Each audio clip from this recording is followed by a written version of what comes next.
Hello there, NASCAR lovers. This time I want to quickly talk about the changes that we have made already, and I want to have a complete explanation of why we did that. The first thing that we have edited was the engine. I am about 90% sure about all the lines and everything that goes on in the engine. I'm about 90% all through. We have changed every single value in the engine, every single dimension. We know pretty much everything that goes on with the engine. I want to point out that this is a separate thing. You could edit it all by itself, and engine editing is like a thing of its own. Now, tires. We have not messed with tires, and the tires that we got are stock NASCAR 2003 tires. We've never changed any of that. So we got an engine. That would be an A1 level edit, meaning it's an amateur edit with only engine changed. Now in A2 level edit, the things that we changed in the suspension is car's weight.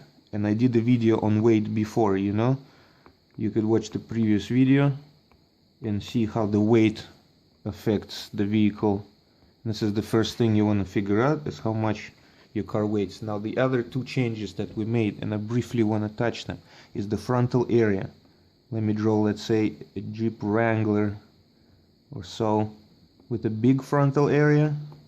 Let's say like a truck, 25 square feet. That's what CTS physics are. CTS, trucks physics, 25 square feet of frontal area. And now let's say PTA, a little road racing slick vehicle with, let's say, 20 square feet, like PTA has in game.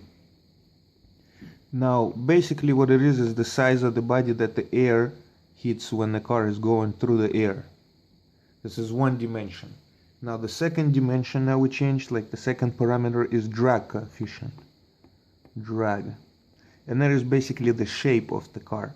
Let's say our slick car has a shape that goes like that, while our Jeep is all square like this.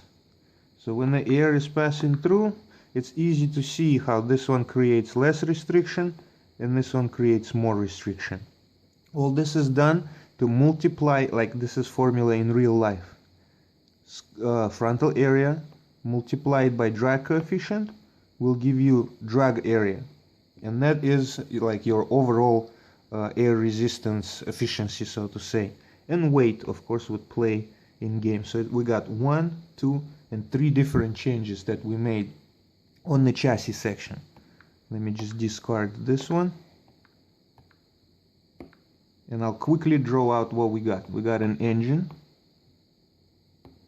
we got our weight, how big our car is or how heavy it is, we got weight, we got frontal area, and that is the size of the car, I mean the size of the front that hits the air at least, and we got drag coefficient, which is essentially the shape of the car.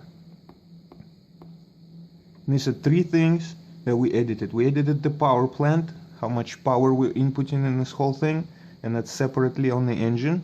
We got weight, size, and shape. Basically this controls top speed and acceleration.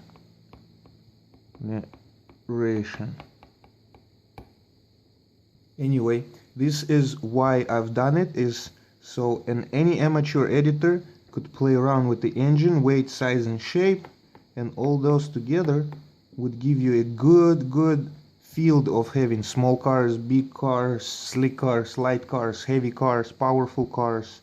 So we got these 4 parameters: engine, weight, size, and shape, and that should get you pretty far in editing physics and have a lot of fun.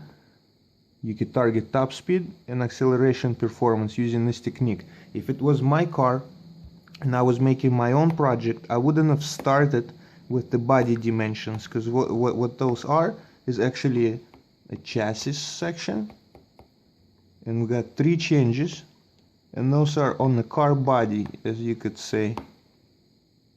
Now I would have started differently, and in the next video we're gonna move in more into the chassis section, and we'll talk about the other lines that are editable and are 100% realistic that we could mess with to get our results, but that would be for later. For now, I hope I got a basic theory of how we changed our way of let's say power delivery, let's say. So the engine is delivering the power into something that weighs this much, the size of it hitting the air this much on the frontal area, and the shape of the car is like this. So we got this times this times this. All these 4 parameters is for an A2 level edits, and those would be enough to have tons of fun for any amateur editor. I'll kill the video right here. It already came out to 6 minutes again, but we'll go on, and hopefully I'll make something more interesting than this one. Later guys, peace.